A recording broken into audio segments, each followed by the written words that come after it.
Hello and welcome to my video for the new Melt Banana album called 3+5. The band is comprised of two members, one of which is Yasuko Oh, who is the singer, and the guitarist is named Agata. So this new album is a follow-up to their 2013 album called Fetch. That album also featured a lot of the band's signature noise rock sound, and we see a lot more of that on this album too. And between you and me, I feel like a lot of the success of that album was due to the cover. It's just very fun and it has some nice color choice, and I think it really works to draw in listeners. Now, similarly, I also think the cover for this album is super cool. It also really looks like how the album sounds, with all of these kind of jagged edges, triangles, and it also features sort of a macabre yet cutesy sort of look for the two members on the cover as well. So for Fetch, I find that album really set an extremely high standard for this band, which is understandably going to be very hard to match on their now 11-year later follow-up. And I think the band can actually also owe some of that success too, just because while that album was very noise rock and very aggressive and frantic and energetic, I find that a lot of the songs featured melodies that just really flowed well one into the other. It was actually a rather pleasant listening experience despite the crazy high energy on the album. And so compared to that, I find that 3+5 is actually much more hardcore noise rock, if you will. And while I can definitely say that I have had sort of a noise rock phase in the past, I'm not really there anymore, and it's not a genre that I particularly go out of my way to listen. I listened to this album just because, I mean, it's their first album in 11 years, and I was super interested to actually see how that sounded. While the previous one, I believe, is about 36 minutes long, maybe 35, it really wore me out. And so with this album being sub 30 minutes, I was actually pretty happy. So with all that said, let's talk about what I liked in this album. First and foremost, they really know how to sequence an album. I really love the song Code as an opener for this album, and I think Seeds is a perfect closer too, just because it has this starry electronic sort of sound to it. Beautiful closer. Love that so much. So speaking of that electronic production, they use it a lot on this album, or at least it sounds like they do. I think the highlights for me of this more electronic style would probably be the songs Puzzle and Whisper.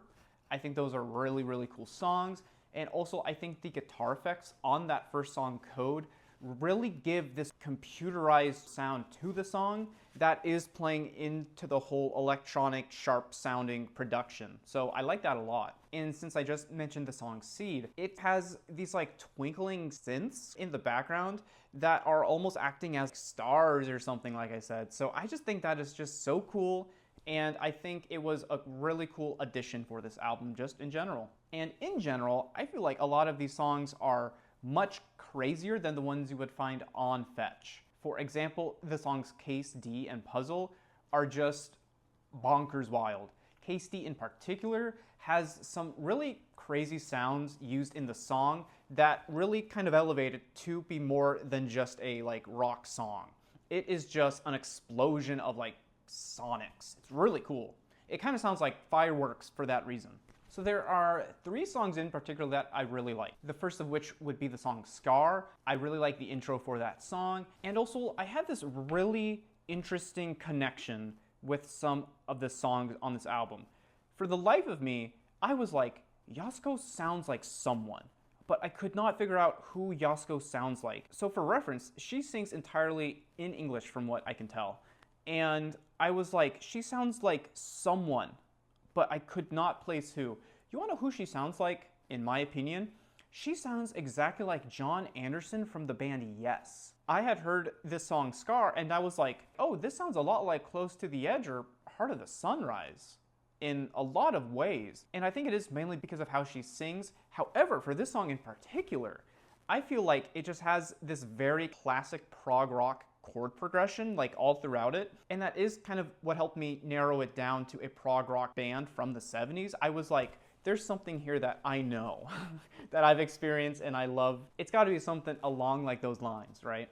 And there's also this like guitar riff melody thing, and the sound of it is also very digitized as well, and that just kind of led me to thinking that that sounded like something Rick Wakeman would have played on his keyboard like 50 years ago. I don't know if that's intentional, but it is very strange how much they sound like Yes. on a lot of the songs on this album. And as a huge fan of Yes, I'm not gonna complain about that at all. Another song I thought was super fun was Flipside.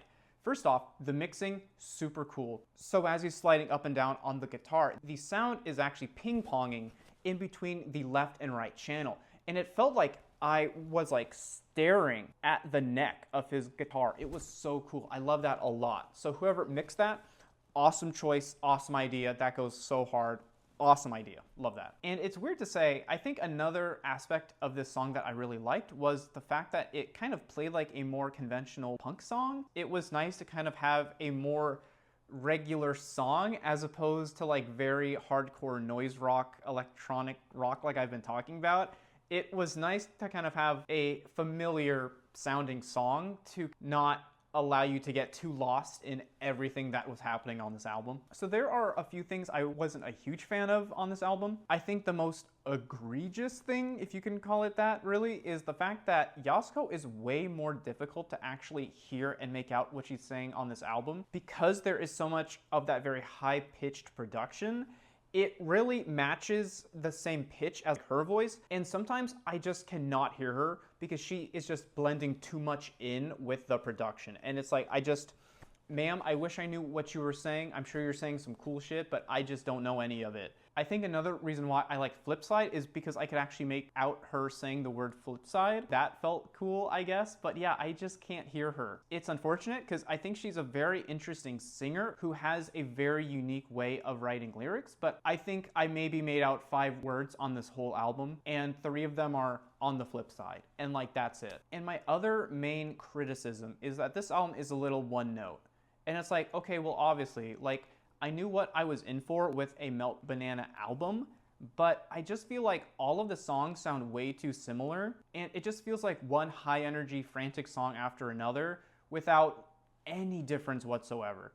Any difference, there is just none. Now, for this being their first album in 11 years, and with it being rather short, I understand why they would want to give the fans what they expect of the band. That totally makes sense to me, but I would have liked one mix-up, just one mix-up song. That's all I would have wanted. Make it a minute long, make it an interlude, just anything to kind of break up all of this. I said earlier that I was very excited that this album was shorter than their last because I would just not feel as worn out.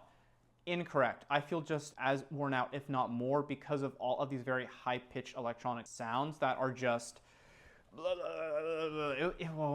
It wore me out, really and truly. And I think the most unfortunate part of all of that, honestly, is the fact that not one song really stands out from another in any major way. While I have highlighted, I think, 3 or 4 songs in this review, I could not really separate the rest of the songs on this album. They all just sound the same to me.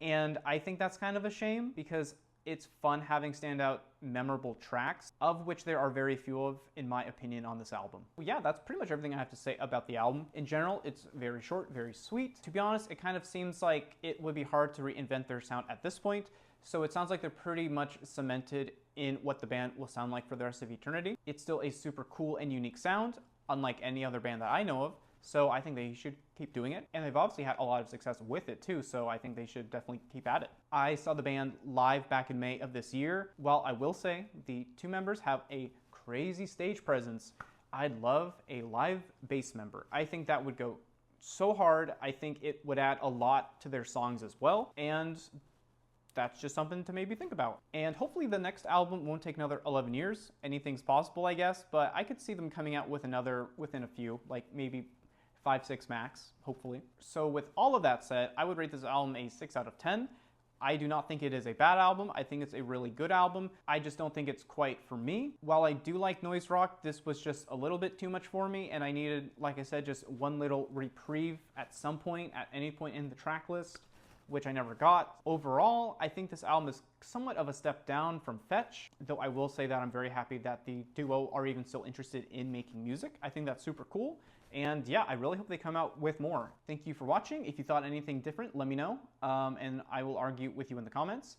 I've got nothing better to do, so yeah, hit me up and I will hit back. So yeah, thank you for watching. Have a good rest of your day and take it easy. Thanks.